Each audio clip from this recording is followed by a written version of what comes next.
Okay, so let me tell you what happened, because I'm still trying to wrap my head around the audacity.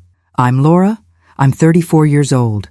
I've been a senior project manager at Griffith Consulting for 5 years. 5 years of late nights, difficult clients, impossible deadlines, and projects that I somehow always managed to pull off. I worked my way up from junior analyst to project lead to senior PM.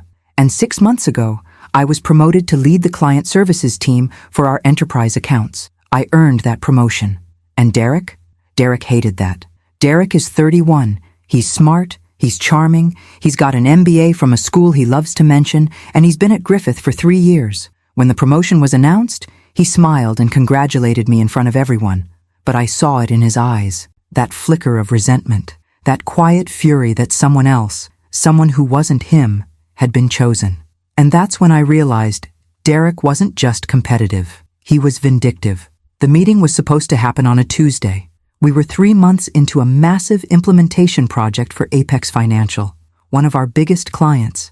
Custom software integration, data migration, user training, the whole 9 yards. It was a 6-month contract worth close to $2 million, and I'd been managing every piece of it since day one. I knew the project inside and out. I knew the client's pain points, their internal politics, their timeline pressures. I'd built the relationship with their CTO, their operations director, their project lead. I'd been on weekly calls with them for months. So when we hit a critical milestone, the strategy meeting to finalize Phase 2 rollout, I scheduled it. I prepped the deck. I coordinated with our dev team, our analysts, our implementation lead. I made sure everyone knew their role. And then Derek walked up to my desk. It was late morning. The office was buzzing with the usual noise, keyboards clicking, phones ringing, someone laughing too loud near the coffee machine. I was reviewing the final slides when Derek appeared in front of me, arms crossed, that easy smile on his face. "Hey Laura, quick question about the Apex meeting." I looked up. "Yeah? I don't think you need to be there." I blinked. "What?" "The strategy meeting," he said, like it was obvious. "I've been working closely with the dev team on this phase, and I think it makes more sense for me to present. You've got a lot on your plate. I can handle it." I stared at him. "No, because who says that?" "Derek," I said slowly. "I scheduled that meeting. I've been managing this client for 3 months. I built the entire strategy deck." "I know," he said, "and it's great. But I think the client would benefit from hearing directly from someone who's been in the weeds, on the technical side. You know, closer to the actual implementation." There were people around us, other project managers, a couple of junior analysts, Jessica from account management sitting 2 desks over. Everyone could hear this conversation. "I appreciate the offer," I said, keeping my voice calm. "But I'm the lead on this project. I'll be presenting." Derek's smile didn't waver. "I already told the client I'd be running point on Phase 2 strategy. They're expecting me." My stomach dropped. "You told the client what?" "I sent them an email this morning. Just a quick update letting them know I'd be walking them through the next phase. They seemed fine with it." I felt my face flush. "You sent an email to my client without running it by me first?" "Our client," Derek corrected. "And yeah, I thought it made sense to give them a heads up." "You're juggling a lot of accounts, Laura. I'm just trying to lighten your load." He said it so smoothly, so reasonably, like he was doing me a favor. And that's when I realized what he was doing. He wasn't trying to help me. He was trying to replace me. "Derek, look," he said, lowering his voice just enough that the people around us had to strain to hear. "You're great at the client relationship stuff, but this phase is technical. It's implementation strategy. It's my area. Let me take this one, okay?" I wanted to argue. I wanted to tell him to back off, to stay in his lane, to stop undermining me in front of the entire team. But I didn't. Because here's the thing about office politics. Sometimes when someone's trying to make you look bad, the worst thing you can do is fight them in public. So I just looked at him and said, "Fine, you present." Derek's smile widened. "Great, I think this'll be really good for the client." He walked away. Jessica looked over at me from her desk, her expression somewhere between sympathy and disbelief. I didn't say anything. I just turned back to my computer and closed the strategy deck I'd spent 2 days building.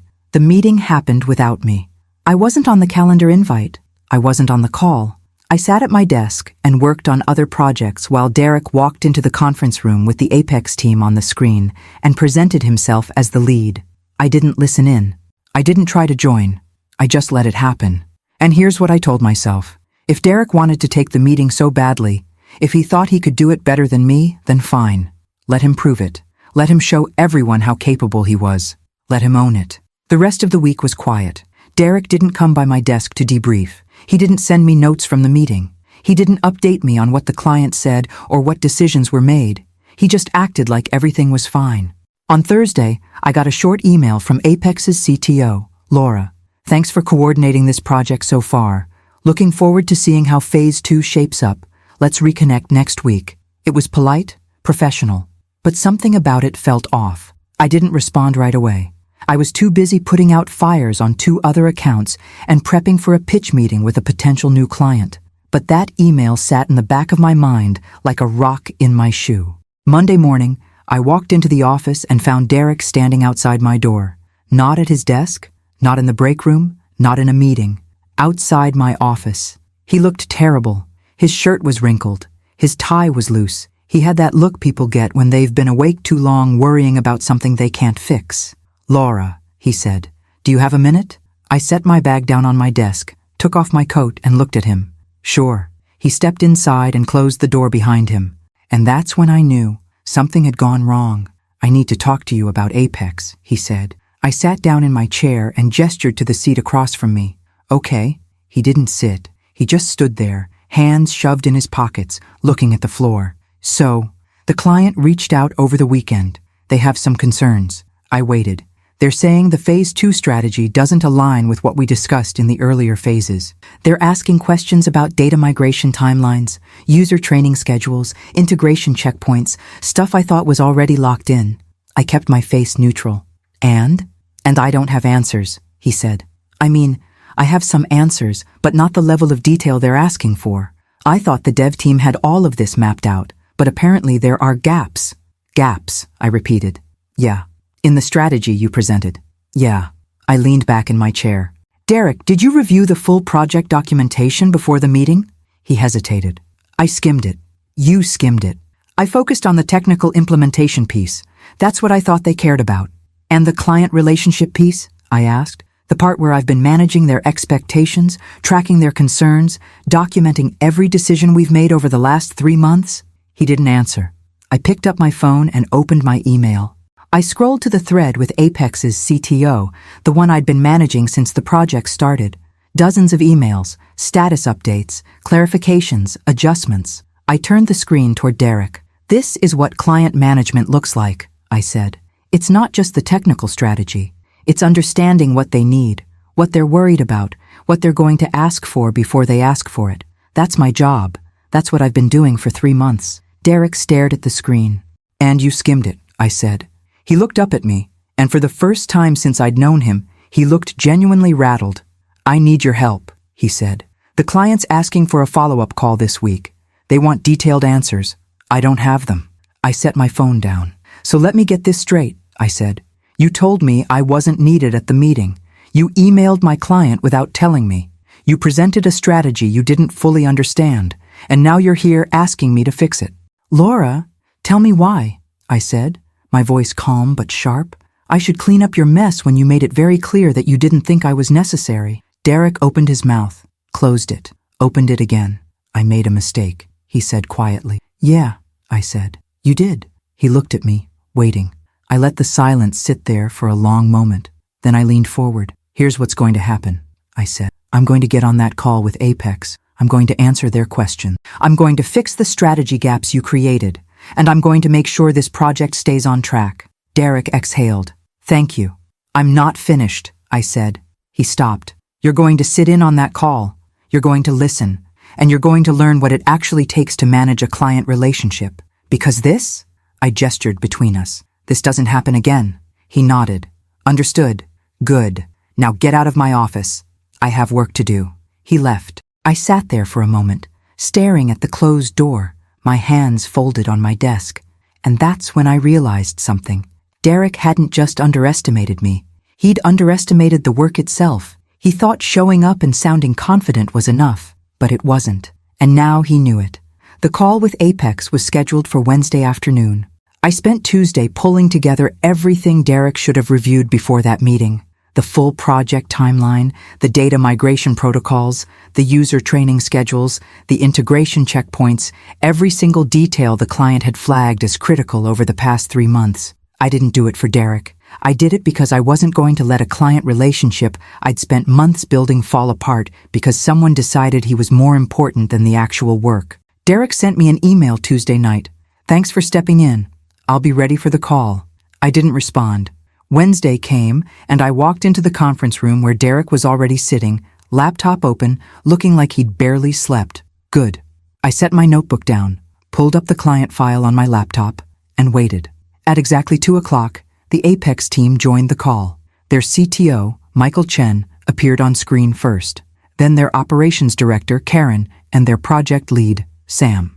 I'd been on dozens of calls with these people. I knew Michael liked data. I knew Karen cared about timelines. I knew Sam asked the hard questions nobody else wanted to ask. Derek knew none of that. "Afternoon, everyone," Michael said. "Thanks for making time for this. I know we just had the strategy meeting last week, but we've got some follow-up questions that we need addressed before we move forward with Phase 2. "Of course," I said. "We're here to make sure you have everything you need." Michael glanced at Derek, then back at me. "Laura, I didn't realize you'd be joining us today. I thought Derek was leading Phase 2. And that's when I realized Michael wasn't just confused. He was concerned. Because in his mind, the person who'd been managing the project for 3 months had suddenly disappeared, and someone new had shown up acting like he was in charge. "I'm still the lead on this project," I said calmly. "Derek's been supporting on the technical implementation side, but I'm managing the overall strategy and client coordination. I should have been clearer about that last week. That's on me." It wasn't on me, but I wasn't going to throw Derek under the bus in front of the client. Not yet. Michael nodded slowly. "Okay, good to know." Karen jumped in. "So, we've been reviewing the Phase 2 proposal Derek walked us through, and we're seeing some gaps. Specifically around data migration timelines and how that aligns with our internal go-live date." I pulled up the timeline document I'd built weeks ago, the one Derek never bothered to review. "Let me walk you through that," I said. For the next 30 minutes, I answered every single question they had. I explained the data migration schedule. I clarified the user training rollout. I addressed their concerns about integration checkpoints. I walked them through contingency plans for delays. I reminded them of decisions we'd made together in earlier calls, decisions that were documented, decisions that Derek had either ignored or forgotten. Derek sat there the entire time, barely speaking, just nodding along like he'd known all of this the whole time. He hadn't. By the end of the call, Michael seemed satisfied. "Okay, this is exactly what we needed. Laura, can you send over the updated timeline documentation so we can share it with our executive team?" "I'll send it within the hour," I said. "Perfect. Thanks for clearing this up." The call ended. Derek closed his laptop and looked at me. "Thank you," he said. I didn't look at him. I just started packing up my things. "Laura, don't," I said. He stopped. I turned to face him. "You told me I wasn't needed. You told the client you were running point. You took over a meeting without understanding the project, and now you're sitting here watching me do the job you said I didn't need to do." Derek opened his mouth, then closed it. "Do you know what the worst part is?" I said. "It's not that you undermined me. It's that you didn't even care enough to do the work. You thought showing up and sounding confident was enough. You thought you could fake it. I wasn't trying to fake it." "Yes, you were," I said. "Because if you actually cared about this project, you would have read the documentation. You would have reviewed the client history. You would have asked me questions instead of telling me I wasn't needed." He looked down at the table. "I was angry," he said quietly, "about the promotion, about you getting the lead role. I thought I deserved it." "Maybe you did," I said, "but that's not my problem. You don't get to punish me because you're disappointed." Derek didn't say anything. I picked up my laptop and walked toward the door. "Laura." I stopped, but didn't turn around. "I'm sorry," he said. I looked back at him. "I don't care if you're sorry. I care if you're going to do better." Then I left. That night, I stayed late at the office, not because I had to, but because I needed space to think. The floor was quiet. Most people had gone home. The cleaning crew was moving through the cubicles with vacuum cleaners and trash bags. I sat at my desk with a cup of cold coffee and stared at my computer screen. I kept replaying the moment Derek had walked up to my desk and told me I wasn't needed. The audacity of it. the disrespect, and the worst part? He'd done it in front of everyone. He'd made sure people saw him take control. He'd made sure they knew he thought he could do my job better than me. And nobody had said anything. Not Jessica. Not the other project managers. Not even our director, who'd been sitting in his office 20 feet away. They'd all just watched. I thought about all the times I'd been told to be a team player, to not make waves, to let things go. And I thought about how much that advice had cost me, because staying quiet didn't protect me. It just made it easier for people like Derek to walk all over me. I closed my laptop and grabbed my coat. I was done staying quiet. Thursday morning, I walked into our director's office. Paul Hendricks had been the director of client services for 8 years. He was in his early 50s, reasonable, fair, and generally conflict-averse. He liked when things ran smoothly. He didn't like drama. Too bad. "Laura?" he said, looking up from his computer. "What's up?" I closed the door behind me and sat down. "I need to talk to you about what happened with the Apex account." Paul leaned back in his chair. "I heard the follow-up call went well. Michael seemed happy." "It did go well," I said. "But we need to talk about why that call was necessary in the first place." Paul frowned. "What do you mean?" "Derek told me I wasn't needed at the Phase 2 strategy meeting. He emailed the client without my knowledge and presented himself as the lead. Then, when the client raised concerns about gaps in the strategy, he came to me asking for help because he didn't actually understand the project." Paul was quiet for a moment. "Derek told you that you weren't needed?" "In front of the team," I said. "And then he took over a client meeting for a project I've been managing for 3 months. Did you talk to him about this?" "I did. After he showed up at my office asking me to fix the mess he made." Paul rubbed his face. "Okay, let me talk to him." "That's not enough," I said. He looked at me. "What do you mean?" "I mean, this isn't just about Derek. This is about the fact that I've been leading this team for 6 months, and people still think they can undermine me without consequences." "Laura." "No, listen," I said. "Derek dismissed me because he didn't think I was necessary. He didn't think the work I do matters, and when he realized he was wrong, he expected me to bail him out. That's not okay." Paul was quiet. "I need you to make it clear that this doesn't happen again," I said. "Not with Derek, not with anyone. Because if people think they can sideline me and then ask for my help when things fall apart, I'm not going to keep doing this job." Paul looked at me for a long moment. "You're right," he said. "I should have addressed this sooner. I'll talk to Derek, and I'll make sure the team understands that you're the lead on enterprise accounts. No exceptions." "Thank you. Anything else?" I thought about it. "Yeah, I want Derek off the Apex account." Paul blinked. "Off the account? He demonstrated that he doesn't understand the client relationship, he didn't do the work, and he put the project at risk. I'm not working with him on this anymore." Paul hesitated. "That's going to create some tension." "I don't care," I said. "I'm not managing someone else's ego at the expense of a $2 million contract." Paul nodded slowly. "Okay, I'll reassign him." "Good." I stood up and walked to the door. "Laura." I turned back. "For what it's worth," Paul said, "you've been doing excellent work. I should have said that sooner." "Yeah," I said. "You should have." I left his office and went back to my desk. By Friday afternoon, the word had spread. Derek had been pulled from the Apex account. Paul had sent an email to the team clarifying reporting structure and client ownership. People were talking. Jessica stopped by my desk. "I heard what happened." "Yeah, good for you," she said. "Seriously, someone needed to say something." I looked up at her. "You were sitting right there when he told me I wasn't needed. Why didn't you say anything?" She looked uncomfortable. "I don't know. I guess I thought you'd handle it." "I did handle it," I said. "But it would have been nice not to handle it alone." Jessica nodded. "You're right. I'm sorry. Just remember that next time," I said. She left. I turned back to my computer and opened my email. There was a message from Michael at Apex. "Laura, just wanted to say thanks again for yesterday's call. You've been great to work with, and we're looking forward to Phase 2. Let me know if you need anything from our side." I read it twice. Then I forwarded it to Paul with a short note. "This is what good client management looks like." Paul replied 5 minutes later. "Agreed. Keep it up." I leaned back in my chair and exhaled. Derek had tried to make me invisible, but I wasn't invisible. I never had been. Monday morning, I walked into the office, and Derek wasn't at his desk. I didn't think much of it at first. Maybe he was running late. Maybe he was in a meeting. Maybe he'd finally realized that showing up and pretending to work wasn't the same as actually working. But then I saw Paul standing outside the main conference room, talking to Derek in the hallway. Derek's face was tight. His arms were crossed. He looked like someone who'd just been told something he didn't want to hear. Paul saw me walk by and gave me a small nod. I nodded back and kept walking. Whatever conversation they were having, I didn't need to be part of it. I'd already said what I needed to say. Around mid-morning, Jessica stopped by my desk again. "Did you hear?" I looked up from my email. "Hear what?" "Paul's reassigning Derek to the internal systems upgrade project. He's off all client-facing work for the next quarter." I kept my face neutral. "Where'd you hear that?"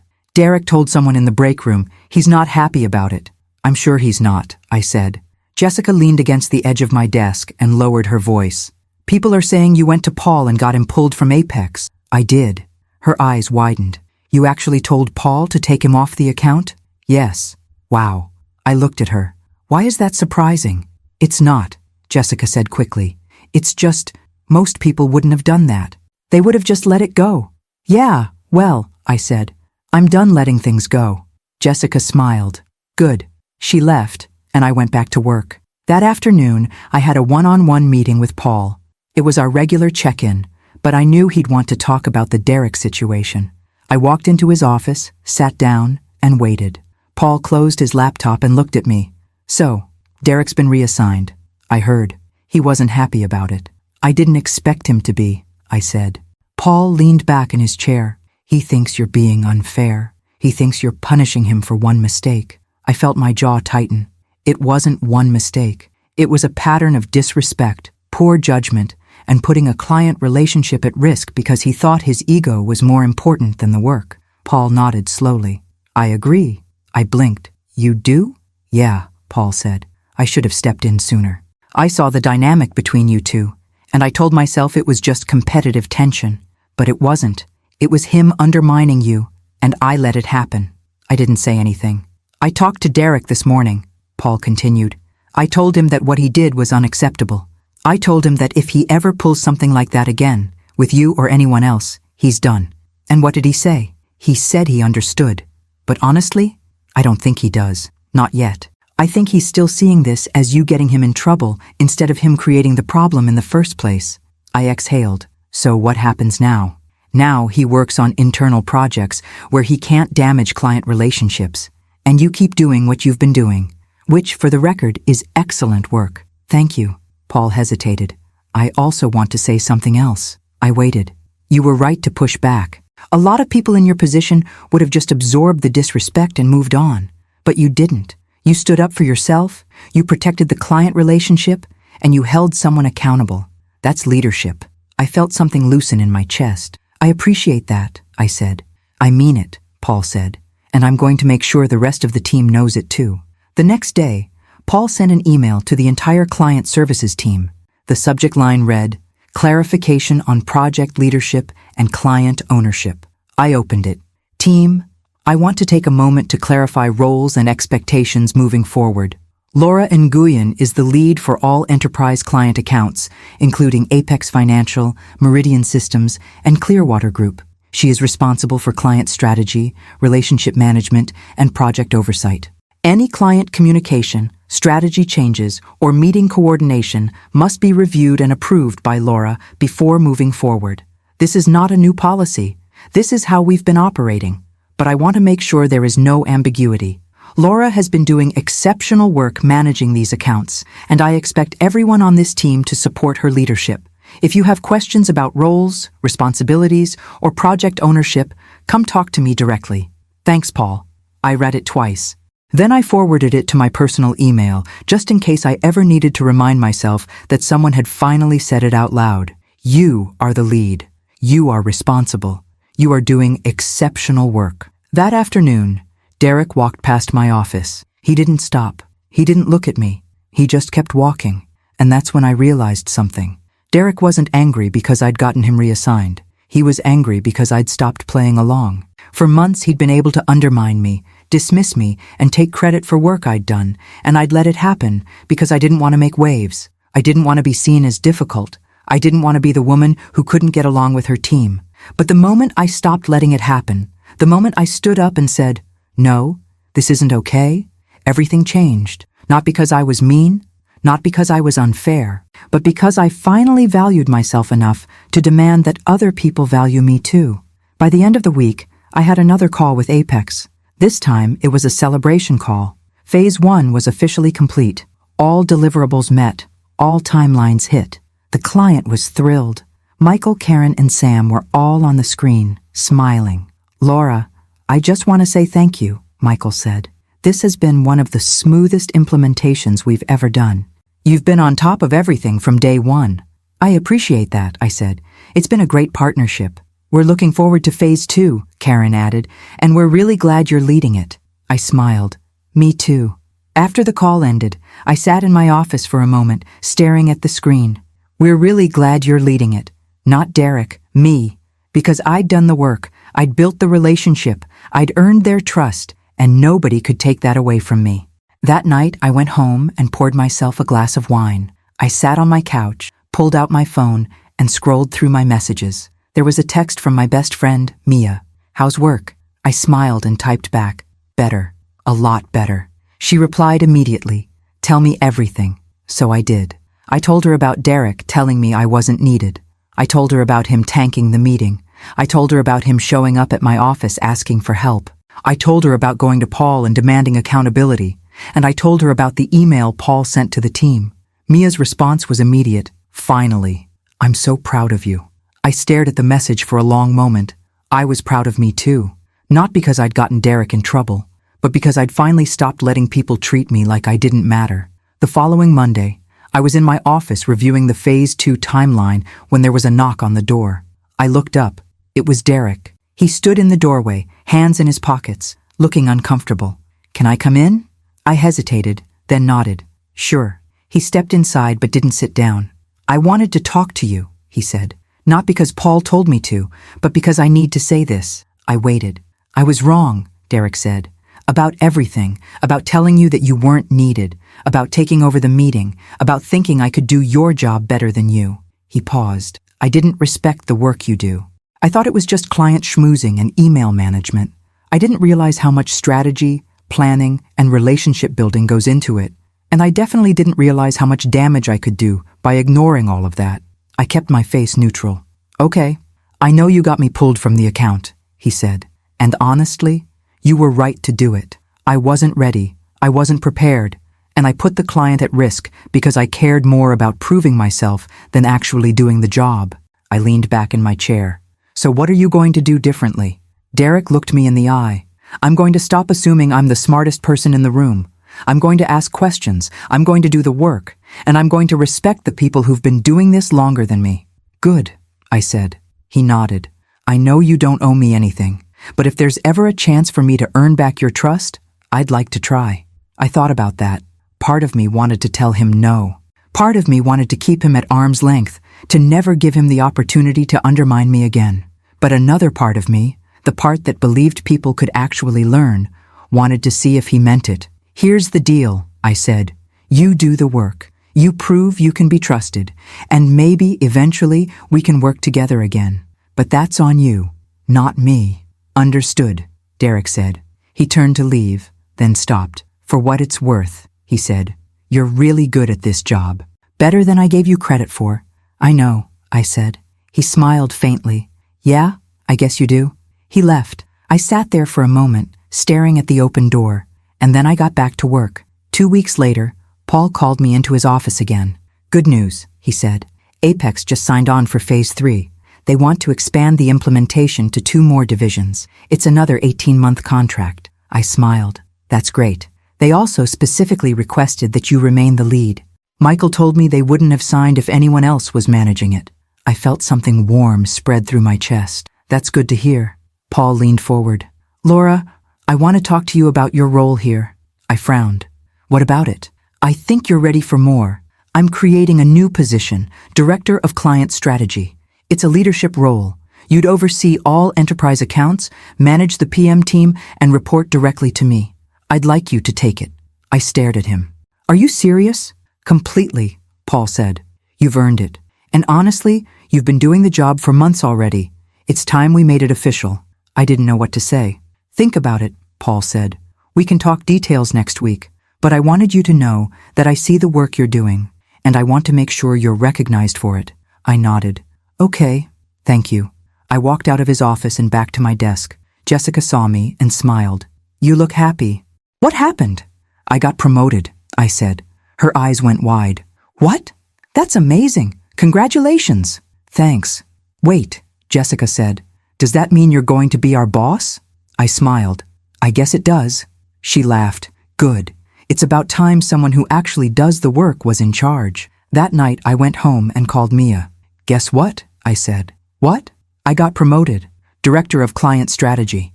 Mia screamed so loud I had to pull the phone away from my ear. I'm so proud of you, she said. Tell me everything. So I did. I told her about the conversation with Paul. I told her about Apex signing on for Phase 3. I told her about Michael specifically requesting that I stay on as the lead. And I told her about Derek apologizing. Do you believe him? Mia asked. I don't know, I said. But I don't need to, because I'm not waiting for him or anyone else to validate me anymore. Good, Mia said. Because you never needed their validation in the first place. I smiled. Yeah, I'm starting to realize that. The next morning, I walked into the office and sat down at my desk. I opened my laptop and looked at the project board for Apex. Phase 2 in progress, Phase 3 on the horizon, and my name listed as the lead on every single line. I thought about the moment Derek had told me I wasn't needed, and I thought about everything that had happened since. The confrontation, the accountability, the respect I'd demanded and finally received. Justice wasn't loud, it wasn't dramatic. It was quiet, steady, and earned.